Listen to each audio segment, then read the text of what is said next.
Hey, thanks for checking out my channel. If this is your first time here, think about subscribing. And if it's not your first time here, that means you're a subscriber. Either that or else you're just getting really lucky and I keep ending up in your feed, in which case you should subscribe anyway, right? I'm John Stark from MacTheMovieGuy.com, and we're going to talk about Luckiest Girl Alive. I'm a blind film critic, the first thing you need to know, and I watched this with audio description on Netflix. Yes, I know there's that thing.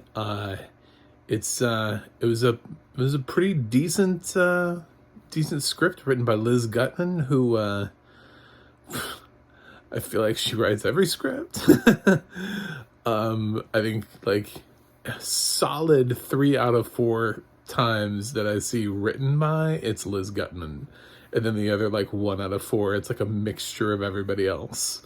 I don't know if other writers just don't get credited or if Liz just has it in her contract where she's like, you better put my name. You better do it. Whatever it is. I see her name and I'm like, yes, and that's why this description worked. Because she can write really good audio description. So, yes, the description on this is fine. But what is the movie about?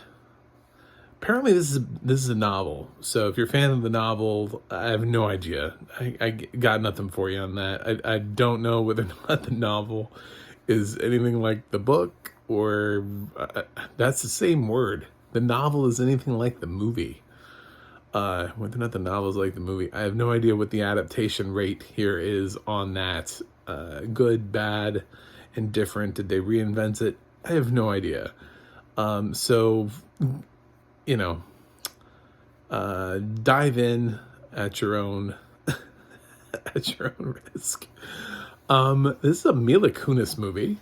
So I don't think this was necessarily ever intended for a theatrical release, and she is supported by the likes of Finn Wittrock, Connie Britton, and Jennifer Beals in sort of like the larger, more established roles, I guess you could say. Yeah, Scoot McNairy is in this, so it's not a bad cast. It's just I feel like this was always intended to be a Netflix drop, like a streaming drop. I didn't see any major studio logos. This wasn't anything that was dropped. So this is just them creating this. And this is kind of an interesting film just on several levels to discuss. But to do that would spoil a lot of the film. So, right. I'm kind of in this place where I'm like, do I want to spoil any of it? I don't really want to spoil that much. So we're going to talk a little vague, and this is going to be a little short, and you're just going to have to leap of faith this movie. So this is Mila Kunis, and she's doing a good job. I realize I haven't seen Mila Kunis in a hot minute in a theatrical or otherwise release. So she plays Ani, who it's really, her name is Tiffany, but instead of doing Tiff, she took the last part, the A-N-Y name, A-N-A-A-N-Y part of the name, and made her name Ani. Which is cool. I thought that was interesting. I was like, oh, people usually just do the Tiff part, but you did the Ani part. Okay. That changes it up. She's a writer, and she has a boyfriend slash fiance named Luke, who is supportive, and she's also got one hell of a past. Her past is quite intense.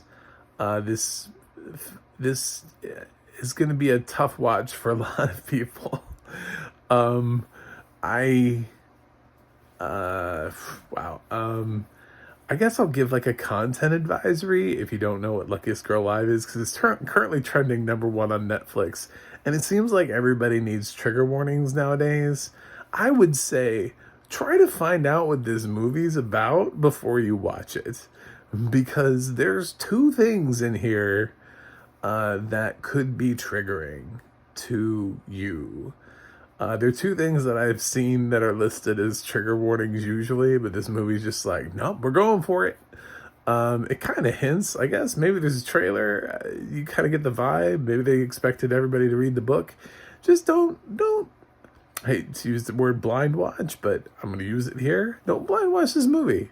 If you don't know what it's about, and you're somebody who needs like a trigger warning because you've had something traumatic happen in your past, there's a solid chance this covers it. So, I know I'm laughing, but it's true. This film, she's been through shit, to put that mildly. So much so that actually, I wish I had remembered her name, but the girl that plays the younger version of Mila Kunis in this movie deserves all of the accolades. Mila Kunis is fine, but she plays the older version that is just sort of what ends up having been created when you put all the walls up coming out of stuff like this. But the younger version is the one that actually goes through all the stuff, and she's the one that has to do this sort of harrowing acting, and all of the emotional scenes and the crying and the trauma, and go through all of that. I feel really bad. I looked at her name and I was like, I don't know who that is. I'm not going to remember that name.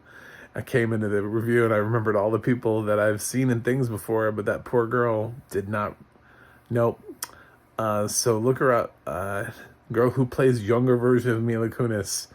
I will try to remember your name for future events because you were really good. Actually stood out above the rest. The rest of the cast is fine, but I mean, when you see what that girl has to go through, it's kind of like, wait a minute. So you gave all of the good, like, acting stuff to the unknown girl, and then everybody else is just kind of talking about, the experiences that had. Weird. But yeah, this goes in a long way. I'll give you a hint. Did you like Promising Young Woman? If the answer is yes, maybe this film is for you. If the answer is I stayed away from that film, this movie is not for you. It's directed by some guy who I looked at his resume and I was like, wow, he's directed a lot of TV shows. He's got like an episode of The Sandman on there. He's got some Handmaid's Tale. He has a lot of things I've never even heard of. I went all the way back to 1999 and I find Best Laid Plans listed in his credits. And I'm like, oh my God, I saw that. I don't remember it, but I remember seeing it. I remember renting it and I know I've seen it. So I haven't seen a movie by this director since 1999. But I've seen every episode of Handmaid's Tale and The Sandman, so I have seen his works somehow, somewhere. But as far as a film, all the way back to 1999 for Best Laid Plans, which I'm pretty sure most people haven't seen.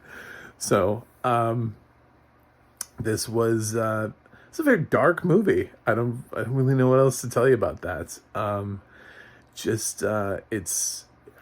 know it tries to do a lot. It has a lot in it. It's all crammed in there.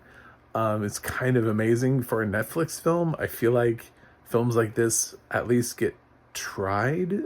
They try to drop at festivals and get Oscar buzz and see if they can get in the conversation.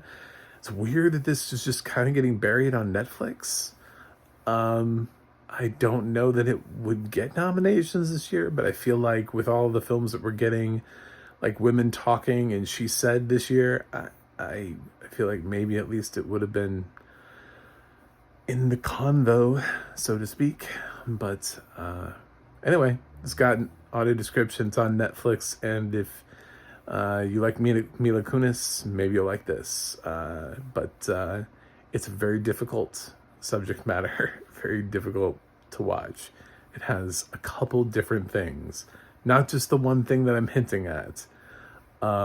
It's got multiple things, multiple different things that could trigger you. So you've been warned. Please look this film up. I don't want to spoil it.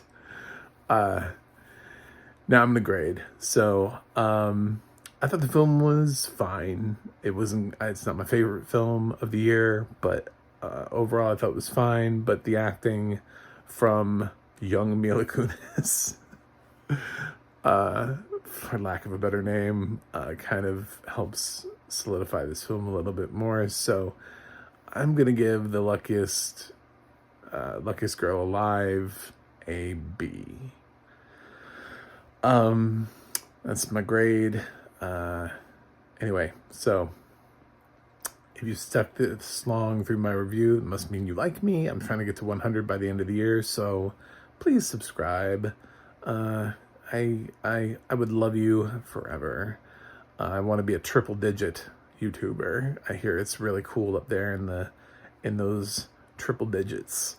Otherwise, you can go to my website, macthemovieguy.com, for more of my reviews. You can follow me on Twitter at macthemovieguy. You can go to the audio description project, adp.acb.org. It'll let you know what has audio description and where you can watch it. And you can go to theadna.org, where you can look up all of the things that Liz Gutman has done. I'm surprised, like, it won't, like, crash your computer by loading that page. I'm sure it's astounding. It's just like an astounding list. It's probably not even complete, because that's all like user uploaded. So unless Liz actually went through and uploaded her own resume, which I'm sure through a series of NDAs she probably never did, it's probably just a partial glimpse at her work. Anyway, that's it. I gotta go review something else for you guys, but I will see you on the other side.